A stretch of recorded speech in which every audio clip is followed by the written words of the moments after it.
참으로 좋으신 아버지 하나님, 지난 한 주도 주님의 날개 품으로 지켜보아여 주심을 감사합니다.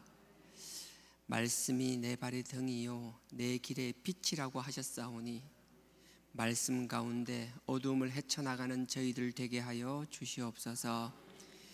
우리의 기도를 응답하여 주시옵소서.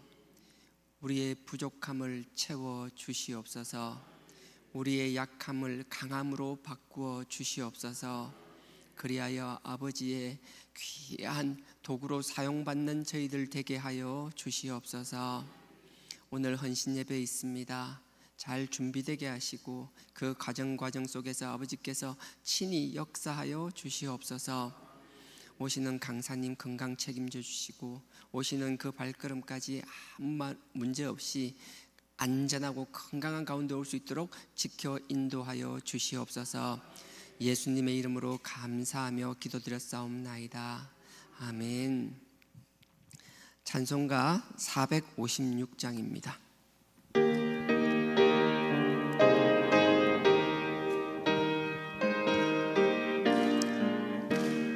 주와 같이 길 가는 건 즐거운 일 아닌가. 우리 주님 걸어가신 발자취를 밟겠네.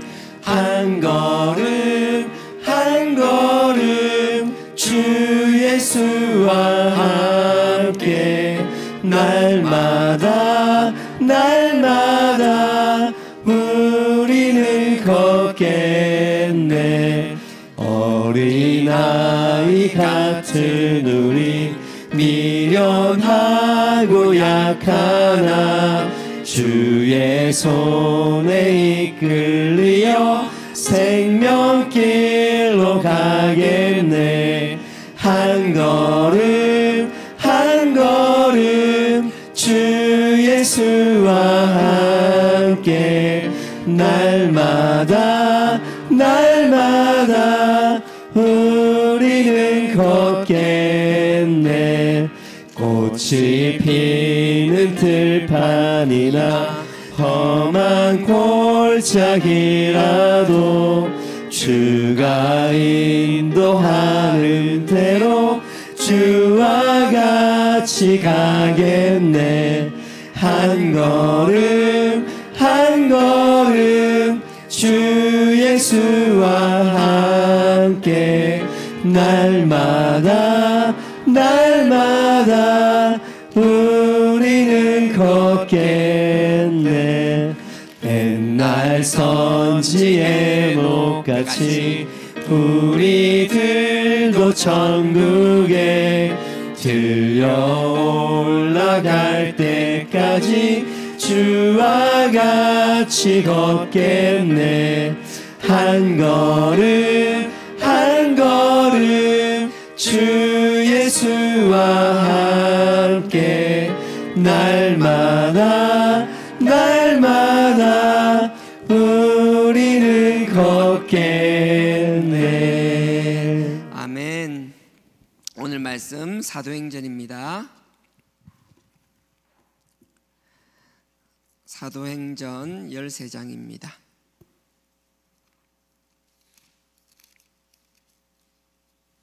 사도행전 13장 21절부터 23절까지입니다. 신약 209페이지입니다.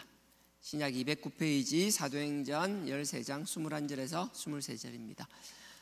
사도행전 13장은 바울이 처음으로 이제 유럽이 아니죠. 그러니까 터키 지역에 1차 전도 여행을 가서 첫 번째 하는 설교였어요. 그래서 다른 설교도 많이 있지만 바울의 첫 번째 설교라서 더 의미가 있는 거고요. 그래서 바울이 복음을 전할 때 그냥 증언하는 것이 아니라 내가 증거하고자 하는 그 예수 그리스도를 증거하기 위하여 그 예수 그리스도가 어떤 분이었는지, 그분이 있기까지 어떤 과정들이 있었는지를 쭉 먼저 이야기하면서 설교를 시작하거든요. 그래서 여러분들이 항상 복음을 들을 때도 마찬가지고 신앙생활할 때도 마찬가지고요. 내가 필요한 것을 듣는 것도 중요한데 그 복음을 하나님이 나에게 전해주시기까지, 그 복음이 나에게 씨가 뿌려지고 열매 맺기까지 그 과정이 거저되어진 것이 하나도 없다라는 거거든요. 그래서 우리가 말씀을 세상 역사가 아니라 하나님의 말씀, 구약을 귀하게 생각하는 게 그냥 보면 역사 갖고 의미가 없는 것 같지만 하나님의 주신 그때그때 주신 말씀이 정말 살아 역사하시는 귀한 말씀이라는 걸 우리가 깨닫게 된다라면 그 말씀이 있기까지 하나님이 그 지난한 세월 동안에 하나님의 뜻과 가정이 녹아있는 말씀이 하나하나가 귀할 수밖에 없고 특히나 감사할 수밖에 없다라는 거예요.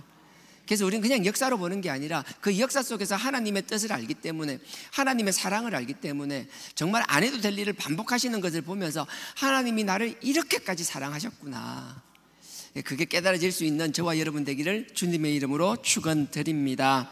자, 13장 21절부터 23절 다 같이 합독하도록 하겠습니다. 시작. 그 후에 저희가 왕을 구하거늘 하나님이 베냐민 지파 사람 기스의 아들 사울을 40년간 주셨다가 패하시고 다윗을 왕으로 세우시고 정거하여 가라사대 내가 이새의 아들 다윗을 만나니 내 마음에 합한 사람이라 내 뜻을 다 이루게 하리라 하시더니 하나님이 약속하신 대로 이 사람의 씨에서 이스라엘을 위하여 구주를 세우셨으니 곧 예수라. 아멘. 길게 하니까 제가 다시 한번 읽겠습니다. 21절. 그 후에 저희가 왕을 구하거늘, 이건 사무엘상 8장을 이야기하는 거예요. 여러분 보면 알겠지만 사무엘상 8장에 보면 사무엘이 정말 하나님이 귀하게 쓰신 종이었어요. 근데 하나님께서 정말 귀하게 쓰셨는데 우리가 이제 뭐 하나님의 선지자도 그렇고 주의 종도 그렇고 볼 때 우리가 명확하게 구분해야 돼요. 하나님이 쓰시면 그 쓰시는 그 사람이 하나님의 종인 거지, 그 사람이 종이라는 이유 때문에 그 자녀가 귀하게 또 하나님이 귀하게 쓰는 종이 될 수도 있지만 안 될 수도 있다라는 거예요. 그러니까 여러분들은 하나님이 쓰시는 사람, 하나님의 음성이 선포되는 사람이 있으면 하나님이 쓰시는 동안은 그 입에서 나오는 말씀에 아멘하고 따르면 되는 것이고요. 또 하나님께서 사울처럼 영을 거두시고 또 그런 경우도 있잖아요. 그래서 우리가 항상 말씀 가운데, 기도 가운데, 성령 가운데 살아나가야 되는 이유가 하나님의 뜻과 영이 어디 있는지를 우리가 분별하지 못한다라면 이게 정말 잘못될 수 있다라는 거예요. 그래서 항상 말씀할 때, 말씀이 선포될 때 이게 하나님의 뜻 가운데 있는지, 말씀에 서 있는 것인지, 정말 하나님의 성령 가운데 일어나는 일들인지를 분별할 수 있는 저와 여러분 되기를 원합니다. 사무엘은 정말 하나님이 귀하게 쓰셨는데 그 자녀들은 그렇지 못했어요. 결국 그 자녀들이 그렇게 되지 못하니까 사람들이 어떻게 되는가 하면 자꾸 이제 왕을 요구하는 거예요. 우리가 그런 게 있어요. 하나님 말씀 가운데서, 하나님의 통치 질서 가운데 우리가 충분히 만족을 느끼면 거기서 우리가 감사하며 살아나가는데, 이게 하나님의 말씀이 말씀으로서의 그 역할을 감당하지 못하게 된다라면 우리는 끊임없이 다른 것을 쳐다볼 수밖에 없는 나약한 존재들이거든요. 그러니까 당시 이스라엘 백성들도 사무엘의 아들들이 약한 모습을 보고 하나님 뜻 가운데 있지 않는 모습을 보니까 또 다른 하나님의 뜻을 찾는 것이 아니라 세상의 왕을 원하는 일이 생겼어요. 그래서 원치 않지만 결국은 왕을 세우게 되잖아요. 그 일이 있어서 어떻게 돼요? 결국 사울 왕이 생기게 되고 지금 그 이야기를 하는 거예요. 21절에 그 후에 저희가 왕을 구하거늘, 금방 이야기했죠. 왕을 구하거늘 하나님이 베냐민 지파 사람 기스의 아들 사울을 40년간 주셨다가, 이런 사정 때문에 이스라엘 백성들이 왕을 구하였고요. 그래서 하나님께서 사울을 세우셨어요. 그리고 그 사울 왕이 40년 동안 통치했다고 그래요. 사울 왕은요, 여러분들 13장 1절에 보면 40살에 왕이 되었거든요. 그러니까 왕이 되었으니까 40년간 통치했다니까 80이 될 때까지 통치를 한 거예요. 그래서 좀 이따가 여기에 대해서 설명을 하겠지만 일단 이 정도 하고 넘어가겠습니다. 사울을 40년간 주셨다가 패하시고 나이가 80이 됐는데 하나님께서 패했다라는 거예요. 물론 하나님께서 성령을 거두시는 건 사무엘상 16장에 있지만 결정적으로 하나님이 완전히 거두어 가시는 것은 사무엘상 28장에 나타나거든요. 그건 좀 이따 또 설명드릴게요. 패했다라는 거예요. 패하시고 다윗을 왕으로 세우시고 정거하여 가라사대, 그 사울을 이제 패해버리고 다윗을 왕으로 세웠다라는 거예요. 여러분들 이 말씀을 보실 때 잘 이해해야 될 게, 지금 바울은 막 설교를 하잖아요. 지금 보면 한 줄 한 줄 하잖아요. 제가 한 줄 한 줄 할 때마다 보충 설명을 하잖아요. 여러분들한테 여긴 없지만 하잖아요. 성경이 기록되었을 때 하나님께서 이제 사도행전을 기록했을 때 잘 생각해 보십시오. 정말 바울이 이렇게 짧게 우리가 성경에 이어지고 이렇게만 설교했을까요? 아니에요. 바울은 이 설교를 하기 위하여 그 배경이나 그 나머지 이야기들을 충분히 다 했을 거라고요. 그러니까 그 사람들이 이방인임에도 불구하고 다 알아들었을 거잖아요. 그래서 마찬가지예요. 여러분들이 말씀을 볼 때도 있는 그것만 보는 것이 아니라 다 말씀으로 성경으로 글로는 기록되지 못하지만 그 사이에 행간에 있는 하나님의 말과 음성과 뜻을 읽을 수 있는 사람들이 되길 주님의 이름으로 축원드립니다. 그건 하려고 되는 것이 아니라 여러분들이 말씀을 사모하고 말씀을 가까이 하고 하나님의 뜻, 우리를 구속하기 위한 그 하나님의 놀라운 계획들이 여러분들이 이해되고 머릿속에 들어오기 시작하고 여러분 가슴에 새겨지기 시작하면 말씀을 볼 때마다 보이지 않는 것들이 스스로 막 채워지는 걸 경험하시게 될 거라고요. 나는 여러분들이 그런 경험들을 하는 놀라운 경험들이 차고 넘치기를 주님의 이름으로 축원드립니다. 그래서 사울을 패하고 22절에 다윗을 왕으로 세우셨다라는 거예요. 근데 22절 사울을 패하고 다윗을 왕으로 세우시고 증거하여 가라사대 내가 이새의 아들 다윗을 만나니 내 마음에 합한 사람이라. 사울을 패하고 다윗을 세웠는데 이 다윗이 내 마음에 너무 꼭 든다라는 거예요. 이건 다윗에게만 적용되는 게 아니라 이 시간 여기 있는 저와 여러분 우리 모두에게 적용되는 거예요. 하나님은 당신의 뜻에 당신의 마음에 합하기만 하면 하나님이 보시기에 이뻐 죽겠는 인간만 되면 하나님은 쓰고 싶어서 안달이 나신 분이라고요. 그러니 우리가 하나님 마음에 합한 사람들이 되기를 주님의 이름으로 부탁드립니다. 다른 이유가 없다는 거예요. 이새의 아들 다윗을 만났는데 내 마음에 너무 합하다라는 거예요. 그래서 내 뜻을 다 이루게 하리라. 하나님은 내 마음에 합하니까 그냥 두는 게 아니라 내 뜻을 그 사람을 통하여 이루게 하시겠다라는 거예요. 우리가 하나님 뜻에 합한다라는 건 하나님 보기에 이뻐 죽겠는 사람이 된다라는 건 그냥 하나님이 아이고 이쁘다 이쁘다 하는 게 아니라 당신의 놀라운 계획들이 있는데 이 계획은 우리는 다 몰라요. 무궁무진해요. 우리는 우리 삶의 영역에서 우리가 볼 수 있는 우리가 정말 우리 시야가 좁잖아요. 우리가 듣고 보고 안다 해봐야 얼만큼 알겠어요. 내가 알 수 있는 건 정말 한계, 뭐 물리적인 한계뿐만 아니라 여러 가지 한계가 있지만 하나님은 내가 모르는 영역에서도 하나님의 뜻을 두시고 하나님의 뜻을 실행해 나가시는 분이라는 거예요. 근데 저는 제가 볼 수 있는 한계가 있고 여러분 각자의 한계가 다 다르잖아요. 제가 보면 초라하고 작은 것 같지만 이 자리에 있는 우리 모두가 모이면 여러분 삶의 지경을 다 우리 보태놓으면 정말 상상할 수 없을 만큼 커지는 거잖아요. 하나님은 저와 여러분들을 통하여 당신의 뜻을 반드시 이루시기를 원하신다라는 거, 그걸 가슴에 새길 수 있는 저와 여러분 되기를 원합니다. 이루시리라 하고 나서 23절 하나님이 약속하신 대로 이 사람 다윗의 씨에서 이스라엘을 위하여 구주를 세우셨으니 곧 예수라. 하나님이 메시아 예수를 보내는데 그 아들을 보내는데 그 아들을 보내기 위하여 다윗을 선택하셨다라는 거예요. 근데 하나님의 뜻에 합하니까 선택하셨다라는 거예요. 이게 무슨 말인가 하면요, 우리가 하나님의 뜻에 합한 삶을 살고 있다라면 하나님이 우리를 선택하시고 당신의 뜻을 우리를 통하여 이루신다라는 거예요. 이 다윗의 혈통을 통하여 하나님이 그 아들을 보내주시는 그 놀라운 역사를 하셨다면 우리를 통하여 그런 역사는 아닐지라도 하나님이 정말 원하시는 하나님의 귀한 역사들을 우리를 통하여 우리의 신앙의 씨앗들을 통하여 반드시 이루시겠다라는 것. 그러니 우리는 함부로 살 수 있는 존재가 아니라는 거예요. 쓰임받을 사람, 여러분 알잖아요. 옛날에 그 왕이 있지만 그 왕자들이 많잖아요. 왕자들이 많지만 특히 왕세자, 세자가 될 어린아이, 그러니까 왕세자가 되면 다르잖아요. 형제들은 다 대군이라고 왕자지만 다르잖아요. 교육이 달라요. 행동 거지가 남달라야 돼요. 왜요? 왕이 될 사람이니까. 하나님은 우리를 귀하게 쓰실 것이라고요. 우리는 귀하게 쓰임받을 사람들이라고요. 그러니 우리는 행동도 말도 생각도 달라야 할 줄 믿습니다. 하나님께 그래서 이쁨 받는 저와 여러분 되기를 원합니다. 여기 보면 사울을 패하고 다윗을 세웠댔잖아요. 그럼 사울과 다윗에 도대체 무슨 차이가 있냐라는 거예요. 다른 걸 떠나서 극명하게 두 사람의 차이가 나는 것은 사무엘상 28장과 30장이에요. 사무엘상으로 가겠습니다. 구약 사사기, 룻기, 사무엘상입니다. 사무엘상 거의 뒤쪽입니다. 28장. 구약 457페이지입니다. 457페이지입니다. 구약 457페이지. 사무엘상 28장입니다. 사무엘상 28장은 사울이 하나님께서 정말 마지막으로 그래도 마지막 건이라도 가지고 있는데 이 인간이 끝내 하나님을 배신하는 장면이 나와요. 근데 배신이 어떻게 나오는가? 사람이 우리가 됨됨이를 어떻게 할 수 있는가 하면요, 극한의 어려움, 정말 어려움에 도달해 보면 그 사람의 됨됨이를 알 수 있거든요. 근데 사울도 그렇고요, 다윗도 그렇고 정말 어려운 상황에 직면해요. 그 어떻게 할 수 없는 극한의 어려움 앞에서 두 사람의 선택이 완전히 대비돼요.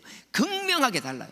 뭐라 설명할 수 없을 만큼 다르거든요. 사울은 어떤 선택을 했는지, 다윗은 어떤 선택을 했는지. 자, 28장입니다. 28장 3절입니다. 자, 28장과 30장은 시간상으로 보면 거의 똑같은 동시간대예요. 같은 시간대예요. 여러분들이 28장이 있고 29장이 있고 30장이 있으니까 30장이 뒤에 일어난 일이 아니라 똑같은 당시에 일어났던 일들을 평행하게 하는 거예요. 그러니까 똑같은 시간대인데 장소가 달라요. 하나는 블레셋 땅에서 일어난 일, 하나는 그 유다 땅에서 일어난 일, 그런 거예요. 같은 시간대입니다. 그러니까 똑같은 상황에서 그 일을, 똑같은 시간대의 상황을 겪었는데 바울과 사울의 차이예요. 자, 28장 3절. 사무엘이 죽었으므로, 사무엘이 죽었다는 거, 이 사건을 기록하기 전에 한 1년 남짓 전에 이제 죽었어요. 자, 3절에 사무엘이 죽었으므로 온 이스라엘이 그를 애곡하며 그의 본성 라마에 장사하였고. 지금 이 일이 기록되기 한 1년 남짓 전에 사무엘이 죽었어요. 그래서 라마에서, 고향에서 장사를 지냈어요. 근데 그 보십시오. 그리고 나서 사울은 신접한 자와 박수를 그 땅에서 쫓아내었더라. 사무엘이 죽고 나서 그 박수와 신접한 사람들, 신접한다라는 게 강신이라 그러잖아요. 귀신을 불러들여서 보여주기도 하고 자기의 몸에 귀신을 붙여가지고 그 귀신처럼 행동하면서 막 그런 거 있잖아요. 우리도 그런 거 많았잖아요. 갑자기 뭐 조상 귀신 뭐 부르면 해가지고 갑자기 뭐 이상한 소리 해서 그 사람 흉내내고 하는 것들, 그런 것을 말하는 거예요. 그런 것들을 이 사울이 다 쫓아냈다고 했는데, 사무엘이 죽고 나서 사울 왕이 그런 귀신을 쫓는 사람들 쫓아낸 것이 아니라 이 사건은 과거에 있었던 일을 설명하는 겁니다. 이건 명확하게 하셔야 돼요. 그러니까 사무엘이 죽기 전에 이미 쫓아냈었다라는 거예요. 사울이 예전에는, 사무엘이 있을 때는 그래도 하나님께서 싫어하는 걸 자기도 싫어했다라는 거예요. 하나님께서 레위기 19장도 그렇고 신명기 18장도 그렇고 정말 싫어하는 거 있거든요. 이런 귀신을 쫓고 점치는 걸 정말 싫어했어요. 그래서 사울 왕도 그런 것을 다 쫓아내버렸어요. 이 땅에 머물지 못하게 했었어요. 하나님 앞에 옳고 그름이 명확했던 사람이에요. 여러분들, 사울이 처음엔 정말 지혜로웠어요. 여러분, 사무엘상 9장에 보면요, 자기를 정말 겸손하게 나타내요. 21절에 보면 내가 하나님께서 그 사무엘을 통하여 그 사울 왕에게 기름 붓겠다니까, 나는 안 됩니다. 12지파 중에서 가장 약한 베냐민 지파입니다. 베냐민 지파 중에서 가장 작은 가문이 저희 가문입니다. 저는 아닙니다. 저는 아닙니다. 스스로를 낮추며 겸손했던 사람이에요. 10장 6절에 보면요, 하나님의 영이 임해가지고 예언을 하면서 하나님의 귀한 성령의 도구로 쓰임받았던 사람이에요. 근데 우리가 명확하게 알아야 될 건 이거예요. 처음은 그리하였을지라도 인간은 끝까지 그렇다라고 장담할 수 있는 사람이 아무도 없다라는 거예요. 그러니 우리는 그 사람의 과거가 아니라 지금 그 사람의 하나님과의 관계를 보고 그 사람을 판단할 수 있어야 된다는 거예요. 그러니 우리도 영적으로 깨어있지 않으면 사람은 정말 무궁무진하게 남을 속입니다. 남을 속이기 위한 능력은 정말 무궁무진합니다. 그러니 드러나는 모습이 아니라 그 사람의 속사람을 볼 수 있는 영안의 눈을, 그 영의 눈을 가지는 저와 여러분 되길 주님의 이름으로 부탁드립니다. 이렇게 겸손하고 영적인 사람이었지만 결국은 아까 40살에 왕이 되고 나서 80살에 패했대잖아요. 지금은 나이가 이제 80대인 거예요. 처음에는 그렇게 하나님 뜻 가운데 선하게 시작한 왕이지만 그 40년간의 왕의 통치 기간에 마지막이 이제 마지막 해예요. 나이가 80이 됐는데 이제 분별력이 사라지기 시작하는 거예요. 어떻게 사라지는지 보십시오. 4절입니다. 블레셋 사람이 모여 수넴에 이르러 진침해 사울이 온 이스라엘을 모아 길보아 산에 진쳤더라. 이때 나이가 이제 80인 거예요. 80인데 블레셋 사람들이 쳐들어온 거예요. 근데 자기도 이제 군사를 모아서 딱 이제 맞대응을 한 거죠. 근데 너무 무서운 거예요. 상대가 너무 강해 보이는 거예요. 어려움 앞에서, 정말 힘든 어려움 앞에서 하나님을 찾아야 되는 게 당연한 거잖아요. 우리는 무엇보다도 아버지 앞에 먼저 알아야 되거든요. 근데 이걸 보시라고요. 그 다음에 그 어떻게 하는지 5절에 사울이 블레셋 사람들의 군대를 보고 두려워하여 그 마음이 크게 떨리니라. 막 두려워하고 떨리니까 6절에 보십시오. 사울이 여호와께 묻자오되 여호와께서 꿈으로도 우림으로도 선지자로도 그에게 대답지 아니하심으로. 보세요. 이 사울은 내가 좀 전에 하나님께 아뢰지 않았다 했는데 아뢰다고 나오잖아요. 이 무슨 말인가 하면 하나님께 아뢰는 것은 진심으로 아뢰야 되는데 이 사울은 하나님 앞에 진심으로 아뢰는 게 아니라 하나님과의 관계가 끊어진 상태에서 하나님을 찾는 거예요. 무슨 말인가 하면 우리가 하나님 앞에 기도할 때도 우리가 하나님과 관계가 명확한 상태에서 하나님과 기도를 해야 되는데 하나님과 관계가 끊어진 상태에서 하는 기도는 내가 그냥 주술 외우듯이 하는 그 이상도 그 이하도 아닐 수 있다라는 거예요. 보세요. 사울은 자기는 기도한다고 했어요. 하나님 관계가 완전히 끊어졌어요. 하나님이 그러니까 꿈으로 보여주지 않습니다. 그리고 꿈이 나오고 그 다음에 우림이라는 게 나오잖아요. 우림이 뭔가 하면 제사장들이 가슴에 차는 흉패 안에 우림과 둠빔이라는 게 있어요. 그러면 우리가 하나님께 기도할 때는 부족함이 있으니까 제사장에게 얘기를 하면 그 제사장이 우리를 위하여 하나님께 기도합니다. 기도하면 하나님께서 우림과 둠빔을 통하여서 우리가 할까요 말까요 어떻게 하면 하나님의 음성을 들려주시는 거예요. 그건 제사장만이 할 수 있는 것이었어요. 근데 시간이 없어서 찾지는 않겠지만 이 사울 왕은요 22장에 보면 노베에 있는 제사장 85명을 다 불러서 그들을 다 쳐 죽여버렸어요. 그렇게 오랜 시간 전이 아니었어요. 말로는 하나님을 섬기는 것처럼 이야기하고 행동은 하나님의 백성인 것처럼 하나님의 기름 부은 종인 것처럼 행동은 그렇게 했지만 그 마음은 이미 하나님과 끊어졌고 하나님 앞에 제사장들을 85명이나 자기 마음에 안 들고 다윗을 도왔다라는 이유만으로 다 쳐 죽여버렸더라고요. 그리고 나서 자기 딴에 자기 기준으로 또 하나님께 얘기하는 거예요. 하나님은 여기 뭐래요? 운빔으로도 응답하지 않는다는 거예요. 하나님께서는 그 제사장을 죽이고 끊었기 때문에 네가 나와의 기도를 통하기 위해서는 나의 음성을 듣기 위해서는 나의 꿈을 듣기 위해서는 네가 나를 사랑하고 나와의 관계를 유지할 수 있어야 되는데 그래서 우리가 중요한 거예요. 그냥 하나님 앞에 기도를 막 중언부언하는 것이 아니라 하나님 우리의 기도가 하나님께 상달되게 하기 위하여 우리의 평소의 삶이 유지될 수 있어야 된다는 거예요. 근데 우리는 삶이 그렇게 유지되지 못하잖아요. 그때 우리가 할 수 있는 게 뭐예요? 아버지 하나님 나는 죄인입니다. 내가 죄 가운데 있다 왔습니다. 하오니 내가 아버지 앞에 내 기도가 상달되기를 원하고 아버지의 뜻과 음성을 듣기를 원하오니 부족하지만 내 스스로 내 육신을 이기지 못한 이 죄를 당신의 아들 그 십자가의 그리스도의 보혈로 씻기를 원하고 씻사오니 그 피로 씻어달라는 것. 우리가 온전하게 살아나갈 수는 없지만 아버지 앞에 기도하기 전에 아버지 앞에 아뢰기 전에 항상 우리의 부족함을 그 그리스도의 보혈로 씻어나가는 과정이 아버지를 통하여 우리가 꿈을 보게 되는 것이며 여기 우림과 둠빔처럼 하나님의 음성과 하나님의 뜻을 전달받게 되는 것이라는 사실을 잊지 않는 저와 여러분 되기를 원합니다. 그 뒤에 선지자로도 응답하지 않는다. 제사장들을 85명이나 죽이고 그 가족뿐만 아니라 그 모든 가축까지 다 죽여버리는 그 만행을 지르는데 어찌 하나님이 응답할 수 있겠냐라는 거예요. 우리가 하나님께 아뢰는다라는 것은 하나님 그분을 전적으로 인정한다라는 거예요. 우리가 하나님께 응답받기 위하여 기도를 한다고 하면서 우리의 생각과 우리의 삶이 하나님을 대적하는 삶을 살고 있다라면 그건 우리의 기도가 아니에요. 그건 하나님께서 명확하게 지금 말씀하시는 거예요. 사울을 통하여. 사울은 이 두려움 가운데 하나님 앞에 이렇게 행동을 해버리는 거예요. 그러니까 결국 선택이 어떻게 돼요? 그 다음 보십시오. 7절에 사울이 그 신하들에게 이르되 나를 위하여 신접한 여인을 찾으라. 하나님을 전적으로 신뢰했다라면요 하나님의 응답을 간구하며 하나님이 응답하실 때까지 기다려야 되는 거예요. 우리의 관계를 유지할 뿐만 아니라 하나님께서 자꾸 매달려야 되는 거예요. 자기의 삶은 하나님을 배척하는 삶, 하나님을 대적하는 삶, 아니 하나님의 원수되는 삶을 살아나놓고 거기에 대한 어떠한 회개도 없고 하나님과의 관계 회복도 하지 않은 상태에서 그냥 하나님 앞에 내가 주절주절 내 필요한 것만 얘기했다라고 당연히 하나님이 응답해 주시겠지라고 믿는 것이 얼마나 우상 앞에 기도하는 것과 다르지 않냐라는 거예요. 저도 그렇고 여러분들도 그렇고 우리는 이렇게 어리석은 짓을 해서는 안 될 줄 믿습니다. 어리석은 결과는 뻔해요. 응답이 없었어요. 그러니까 더 어리석은 짓을 하는 거예요. 미련한 자는 더 미련한 짓을 하게 되는 거예요. 사울은 그 미련하니까 그 7절에 그 신접한 여인들을 찾는 거예요. 7절에 사울이 그 신하들에게 이르되 나를 위하여 신접한 여인을 찾으라. 내가 그리로 가서 그에게 물으리라. 그 신하들이 그에게 이르되 보소서 엔돌에 신접한 여인이 있나이다. 자기가 이렇게 얘기하고 막 신하들이 어디에 신접한 여인이 있다 하면 처음에는 이랬다가도 뒤에 빨리 깨달아야 되는데 아니요, 돌아서지 않아요. 결국 사울은 신접한 여인을 찾아갑니다. 찾아가서 8절에 사울이 다른 옷을 입고 변장하고 그래도 부끄러운 건 알아요.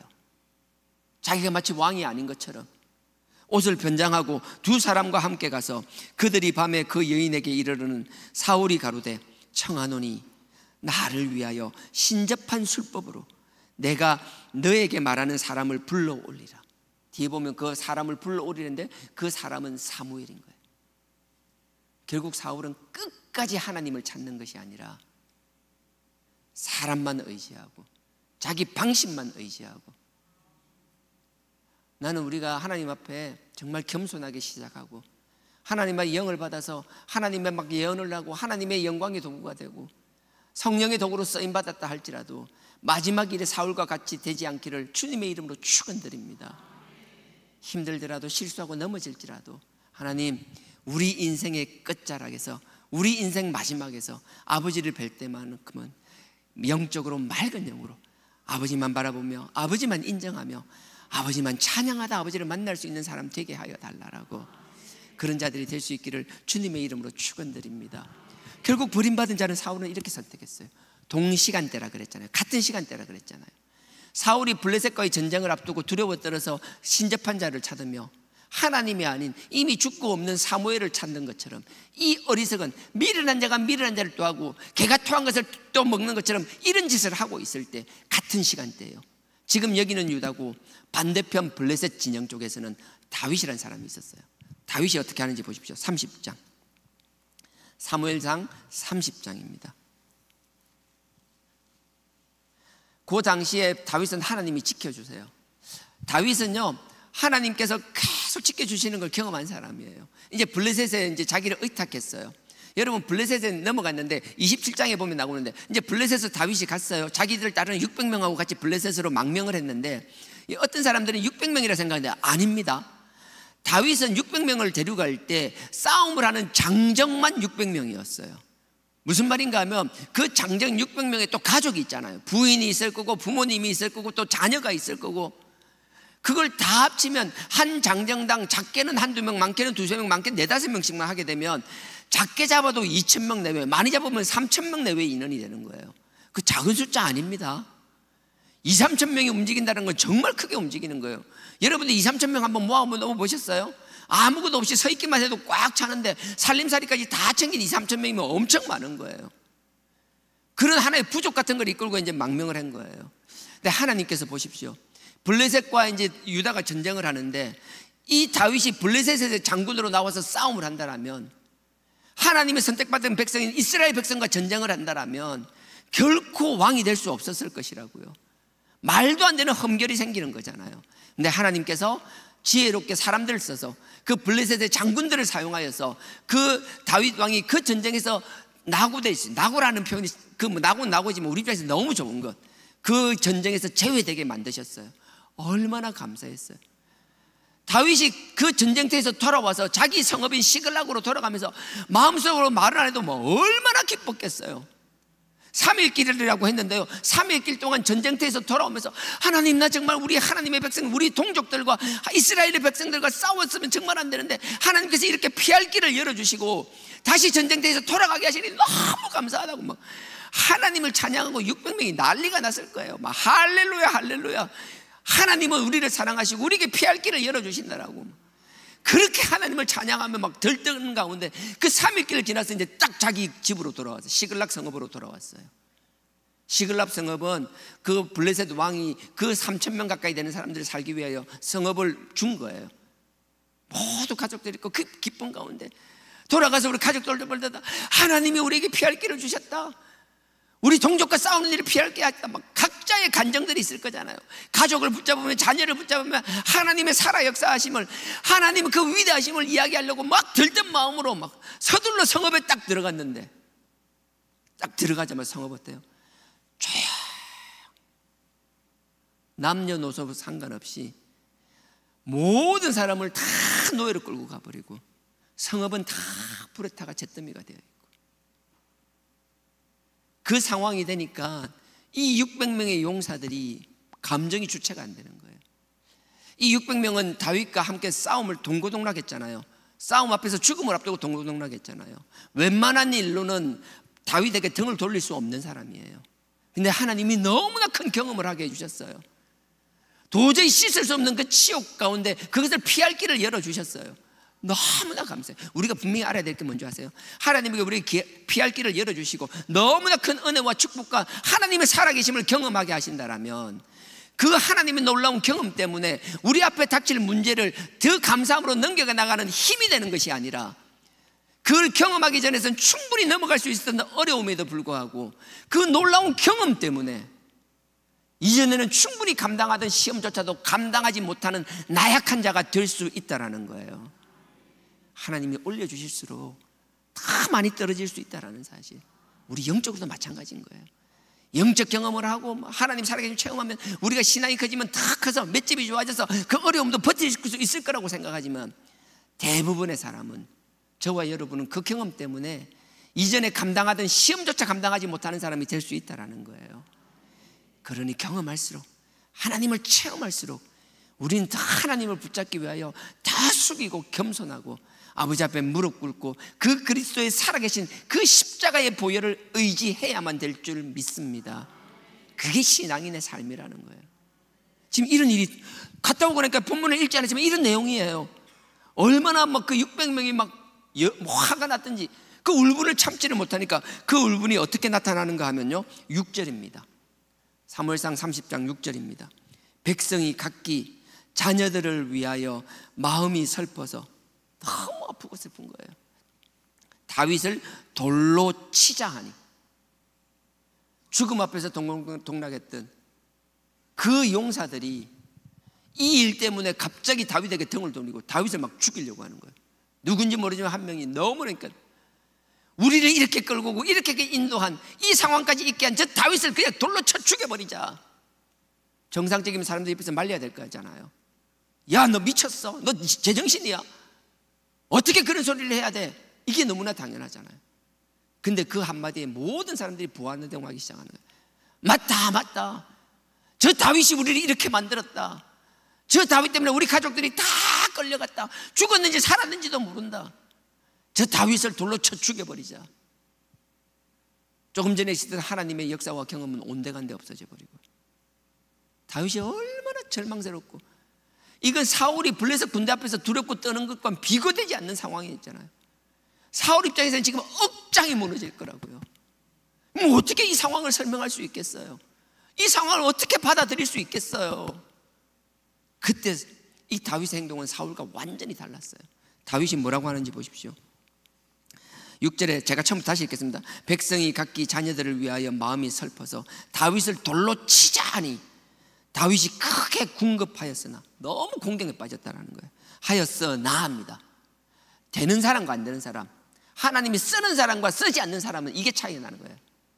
그랬으나, 그럼에도 불구하고 그 상황 앞에 좌절하고 주저앉는 것이 아니라, 그것 때문에 하나님을 떠나서 다른 것을 찾는 것이 아니라, 우리는 그럼에도 불구하고 아버지를 바라보며 아버지를 찾는 자들이 될 줄 믿습니다.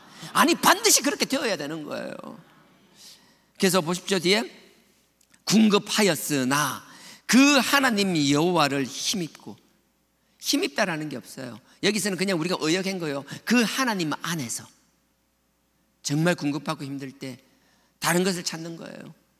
뭐 다른 걸 찾거나 내가 막 도망가거나 그 상황을 피하려고만 하는 것이 아니라, 하나님을, 여호와를 힘입다니까 하나님 안에서, 원어 그대로 그냥 하나님 안에서. 우리가 그럴 때일수록 뭐예요? 우리가 하나님 안에 들어가야 되는 거예요. 나를 지켜주실 분 하나님밖에 없다는 거. 이거 말은 쉬운데 이 상황에서 이렇게 할 수 있는 사람과 하지 못하는 사람은 극명하게 다릅니다. 차이 납니다. 말은 쉽지만 대부분의 사람들이 이렇게 하지 못합니다. 그래서 다윗이 대단하다는 것이고, 나는 여러분들이 이 대단한 다윗 못지않은 믿음의 용사인 줄 믿습니다. 이런 상황일수록 하나님 안으로 더 들어가는 저와 여러분이 되길 주님의 이름으로 축원드립니다. 그래서 다윗은 그 하나님 여호와를 힘입어 그 안에 들어가서 용기를 얻었더라. 용기를 얻다는 게 용기를 얻었다는 게 아니고, 원어 그대로 갈게요. 그냥 이건 킹 제임스 버전이 비교적 원어에 가깝게 되어 있더라고요. 스스로를 다 잡았다라는 거예요. 스스로를 이렇게 세웠다라는 거예요. 우리가 이 어려움 절박한 상황에서 하나님 안에 들어간다는 것은 누군가를 쳐다보고 있는 것이 아니라 하나님 안에 들어가면 하나님의 그 놀라운 능력과 하나님의 주권됨을 우리가 다시 한번 깨닫게 되기 때문에 그 하나님의 놀라운 주권을 우리가 자각하게 된다면 남을 의지하는 게 아니라 내가 믿고 의지하는 그 하나님의 힘을 힘입어서 내가 나를 다시 세우는 거예요. 다시 그 자리에서 벌떡 일어나는 거예요. 옆에서 함께 동고동락했던 사람이 돌로 날 쳐 죽인다고 하는 그런 말도 안 되는 상황이지만 그런 것들 때문에 주눅드는 것이 아니라 다시 스스로를 이렇게 세워서 벌떡 일어나는 거예요. 그리고 나서 그들에게 말하는 거예요. 지금 우리는 이럴 것이 아니라 하나님의 뜻을 구하고 하나님의 뜻대로 순종하여야 된다라고. 내가 하나님 앞에서 그 담대함으로 하나님 앞에서 다시 일어나서 우리가 무엇을 선포한다라면 우리의 눈빛, 우리의 행동, 우리의 말 하나하나에 하나님의 능력이 서려지는 거예요. 그렇기 때문에 그 말에 힘이 생기는 것이고 영적으로 흔들렸던 그들이 다시 한번 다시 다잡게 되는 거예요. 그러니까 어떻게 돼요? 그 뒤에 일어나는 일은 정말 일사천리로 일어나는 거예요. 7절에 다윗이 아히멜렉의 아들 제사장 아비아달에게 이르되 청컨대 너는 에봇을 내게 가지고 오라. 아비아달은 뭔가 하면 사울이 자기 85명의 제사장들을 다 죽였잖아요. 죽였는데 아히멜렉의 아들 중에 한 명은 거기서 피해서 도망을 나왔어요. 그게 아비아달이에요. 그 아비아달이 이 다윗에게 와 있었어요. 그러니까 뭐예요? 이 진짜 말도 안 되는 이 상황 속에서 다윗은 하나님 안에 들어가고 하나님의 주권을 인정하며 나를 다시 이렇게 세워서 딱 첫 번째 하는 게 제사장을 딱 불러서 하나님의 에봇을 가져와라. 하나님의 뜻을 묻고 하나님의 명령에 순종하겠다라고 선포하는 거라고요. 많은 사람들한테 이제 다 본을 보여주는 거예요. 그래서 아비아달에게 에봇을 가지고 오라는 거예요. 아비아달이 에봇을 다윗에게로 가져오매. 그 다음에 8절 보십시오. 다윗이 여호와께 묻자와 가로되 내가 이 군대를 쫓아가면 미치겠습니까? 왜 하나님이 막 대답을 해주고 그 하나님의 대답대로 시행되는 거예요. 다윗은 이런 사람이었어요. 이 상황에서 사람들 앞에서 사울처럼 야 신접한 여인이 어딨냐고 찾으라고 이런 소리 하는 것이 아니라 하나님의 주권을 인정하고 다시 이렇게 세운 다음에 아버지 앞에 나오고 하나님의 뜻을 묻는 거예요. 저도 그렇고 여러분 우리 모두가 앞으로 어떤 일들이 닥칠지 모르지만 그 일들이 닥칠 때마다 하나님께 버림받는 사울의 길이 아니라 아버지께서 귀하게 역사하시고 그 다윗을 통하여 그 혈통에 메시아를 준 것처럼 이런 선택받는 다윗의 선택을 따라가는 저와 여러분 되기를 주님의 이름으로 축원드립니다. 매 순간 이런 유혹들이 있을 겁니다. 하나님의 말씀은 우리 발의 등이요 우리 길의 빛이라고 하셨습니다. 말씀으로 승리하는 오늘 하루, 또 오늘 한 주 남아있는 우리의 삶 말씀 가운데 승리하기를 주님의 이름으로 축원드립니다. 아멘. 다 같이 기도드리겠습니다. 아버지 하나님, 우리가 말씀 가운데 말씀 부여잡고 하나님 안으로 들어가서 우리를 다시 이렇게 세우는 자들 되게 하여 주시옵소서. 아버지 안에서 다시 일어났다라면 다른 것을 찾는 것이 아니라 아버지의 뜻을 구하는 저희들 되게 하여 주시옵소서. 아버지 앞에 무릎 꿇고 아버지 앞에 많은 것을 간구한 우리 성도님들을 기도를 응답하시고 들어주시옵소서. 우리가 원하는 것 이상으로 채워주시옵소서. 우리의 남은 가족들도 다 책임져 주시고 우리의 생각하는 것 이상으로 아버지께서 길을 열어주시옵소서. 그 외에도 모든 것을 아버지께서 이루어달라고 이 시간 다 같이 주여 삼창 드리고 기도드리겠습니다. 주여, 주여, 주여.